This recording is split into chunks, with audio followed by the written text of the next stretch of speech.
আইপিএলে আরও একটি ম্যাচে ফিজ ঝলক দেখালেন ক্রিকেট দুনিয়ায়। সবাই যেখানে রান দিচ্ছে দুহাত উজাড় করে, ফিজ সেখানে ছিলেন আলাদা। তার বাউন্সি ডেলিভারিতে বোকা বনে গেলেন পুরো আসরের 4-6-এর ফুলঝুরি ছোটানো প্রিয়াংশ আর্য। দারুণ বোলিংয়ে ছাড়িয়ে গেছেন সাকিব আল হাসানকেও। 2025 আসরের শেষ ম্যাচেও হলেন দলের সেরা বোলার। পাঞ্জাবের বিপক্ষে মুস্তাফিজের এমন নজরকাড়া পারফরমেন্সের বাকিটা থাকছে রিপোর্টে। প্রথম ম্যাচের পর দ্বিতীয় ম্যাচেও ছিলেন দলের সেরা বোলার। প্রথম ম্যাচে উইকেটের দেখা না পেলেও দ্বিতীয় ম্যাচে ঘুচেছে উইকেট না পাওয়ার তৃপ্তি।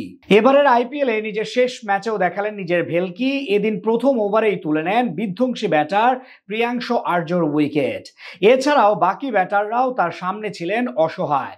টুর্নামেন্ট থেকে বিদায় নিশ্চিত হয়ে গিয়েছিল মুম্বাইয়ের কাছে হেরে, তাই এদিন একাদশে একাধিক পরিবর্তন নিয়ে নামে দিল্লি ক্যাপিটালস। প্রথমবারের মতো আইপিএল অভিষেক হয় আফগান ওপেনার সাদিকুল্লাহ আতালের।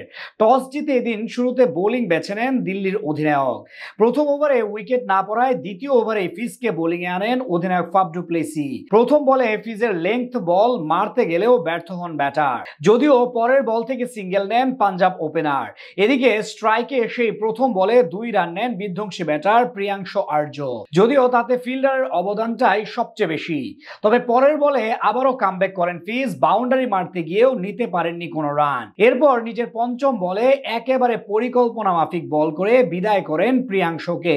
আগের বলটা মিস হওয়ায় এই বলে বাউন্ডারি মারতে যাবেন সেটা আগে থেকেই বুঝে গিয়েছিলেন কাটার মাস্টার, তাই নিজের পঞ্চম বলটা বাউন্সার দেন টাইগার পেসার, আর তাতেই বাজিমাত। পুল করতে গিয়ে টাইমিং এর হেরফেরে ধরা পড়েন উইকেট কিপারের হাতে।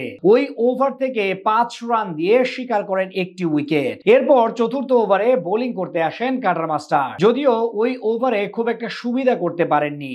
1-6 আর 1-4-এ হজম করেন 14 রান। প্রথম 2 ওভারে 19 রান খরচ করার পর 16তম ওভারে আবারও বোলিং এ আসেন মুস্তাফিজুর রহমান। ডেথ ওভারে বোলিং করতে এসে প্রথম 3 বলে হজম করেন মাত্র 2 রান। এরপর আবারও ঝলক দেখান মুস্তাফিজ। 16তম ওভারের চতুর্থ বলে ফেরান থিতু হয়ে ওঠা শশাঙ্ক সিংকে, আর তাতেই দারুণ একটি রেকর্ডও করেন ফিজ। সাকিব আল হাসানকে টপকে আইপিএলে বাংলাদেশের মধ্যে সবচেয়ে বেশি উইকেটের মালিক হন তিনি।